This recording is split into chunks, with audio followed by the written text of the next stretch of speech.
Have you ever listened to a song and then you felt like the stories were written for you?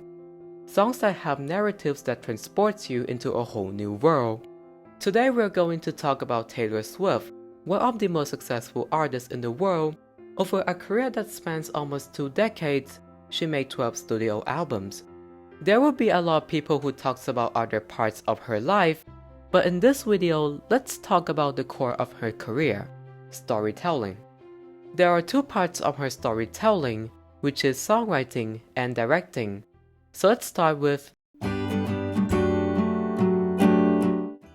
when it comes to every story, you need ingredients first, so you know what you're going to talk about. In her early albums, it's mostly a reflection of her life and emotions at a time, primarily about love and relationship. She has said that she wants to write songs to help younger fans to navigate complex feelings. As time went on, her albums have become more sophisticated and got more complex narratives. The artist had to be personally connected with the lyrics to deliver songs that made listeners believe in every word being said. Second, you're going to have some notes to archive some lines. I'll be out and I'll just write, if I get some zinger in my head, I'll just write it down on an endless note thing in my phone. She mostly put notes and edit directly on her phones. Some of her songs have lines for almost a year before it turned to a song. Then you're going to gather words to use. Every word should be matter, so you're going to choose it wisely with purpose to fulfill the story. Each of her albums, or some people might refer to it as eras, will have distinct stories based on phases of her life, so each album becomes a little diary. But there are some exceptions.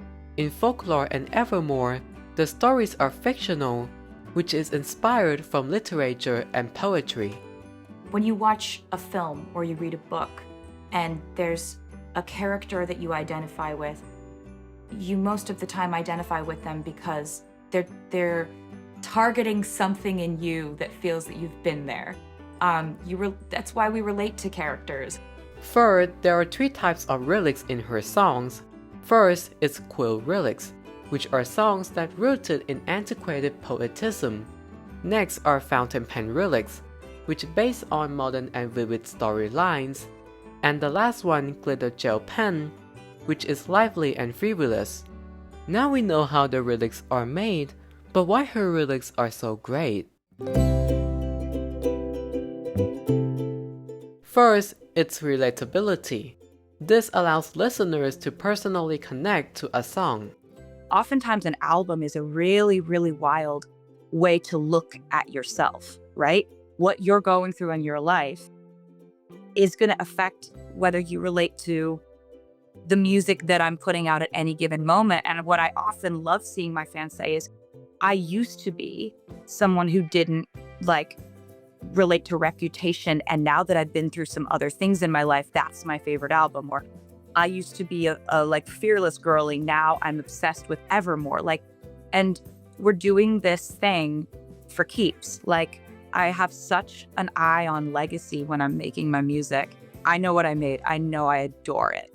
Second, each of her songs are like short films with detailed stories that can be played visually in your mind.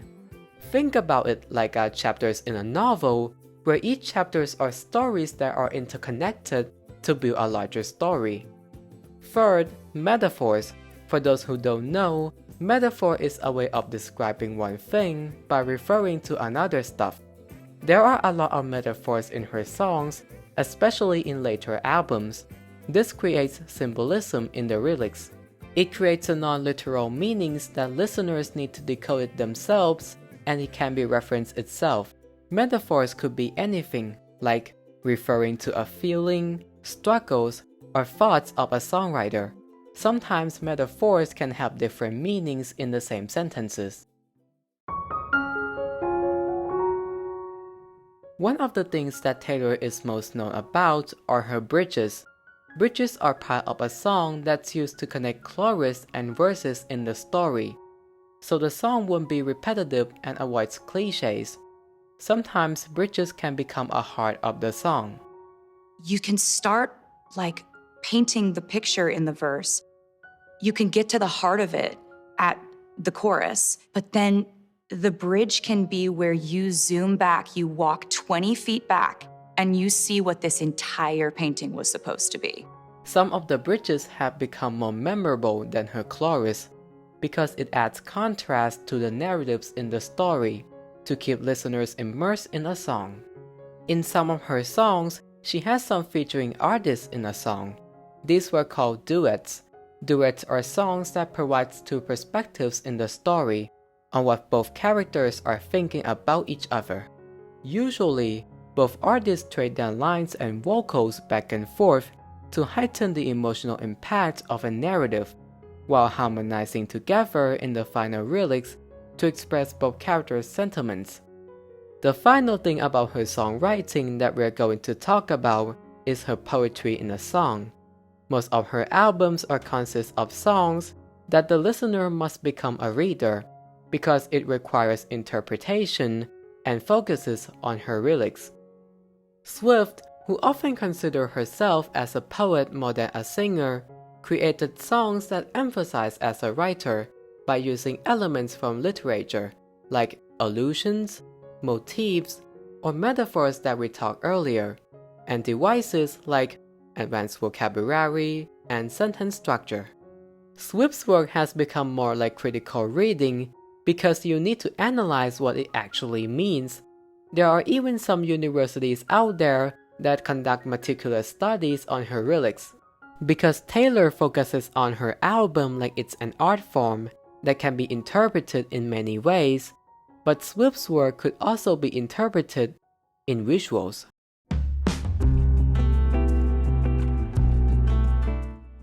Each of her albums have its own distinct visual identity in itself, and fans could tell which album it is by looking at how her hair is styled or color of the clothes she's wearing. Because her art is equally visual as its audio, by distinct images and color schemes, when she starts directing her own music videos, it happened out of necessity. I had a video that was a very specific concept I had written, which was that I wanted to be prosthetically turned into a man and live my life as a man. And I wanted a female director to direct it, and the few that I reached out to were fortunately booked. You know, we like it when women work. Yeah. But none of the female directors that I wanted to direct it could do it. So I was like, well, I could do it, maybe. And then when I did direct, I just thought this is actually more fulfilling than I ever could have imagined.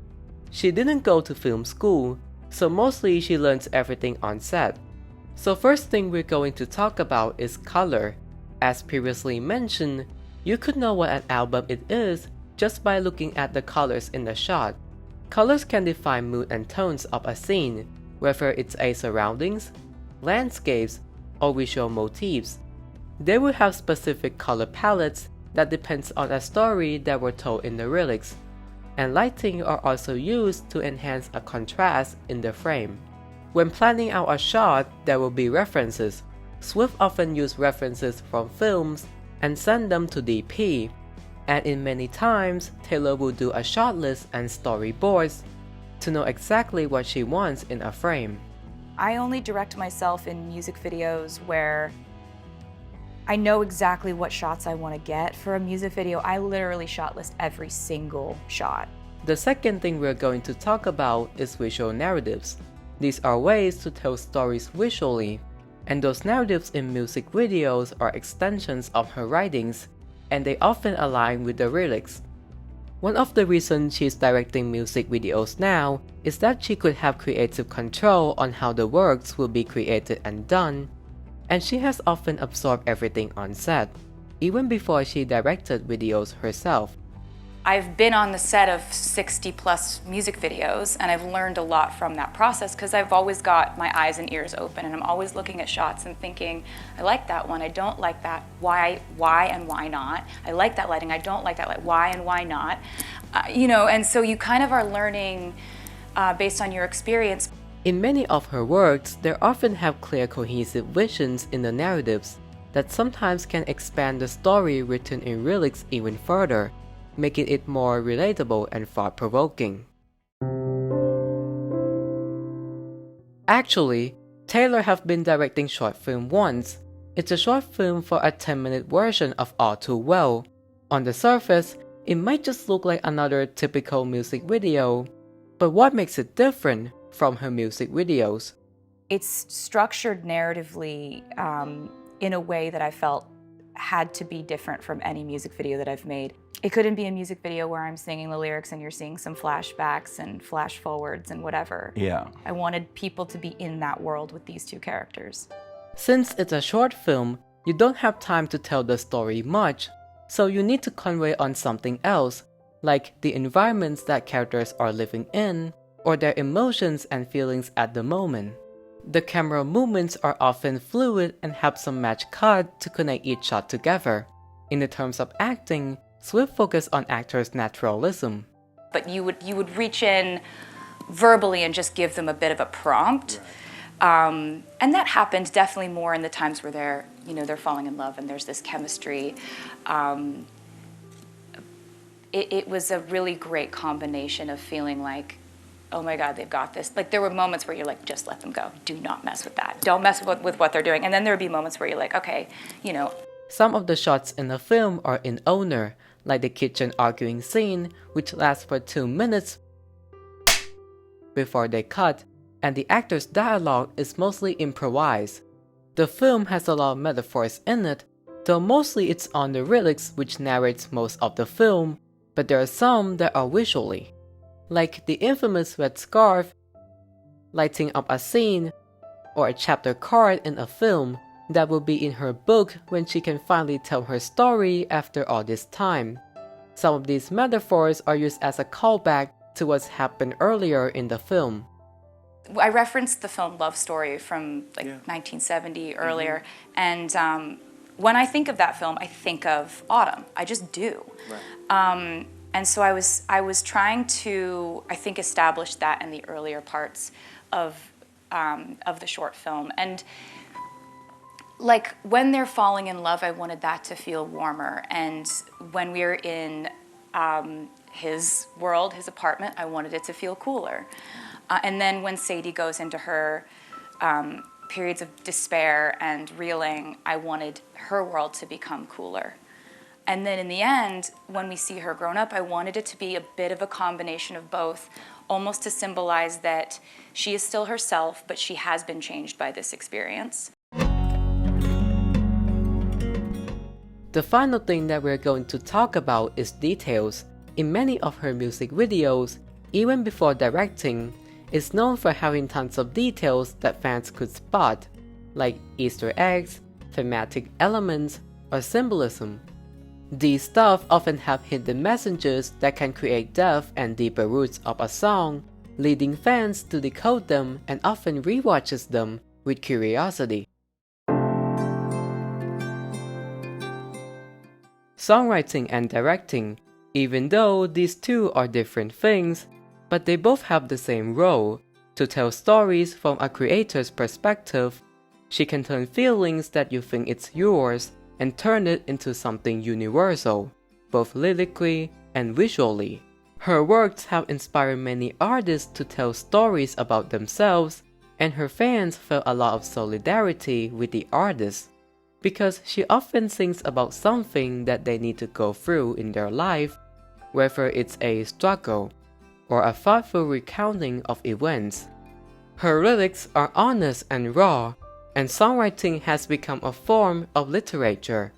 Even some people have said that songwriters are inherently poets, but in the end of the day, the integrity of the work is what matters most.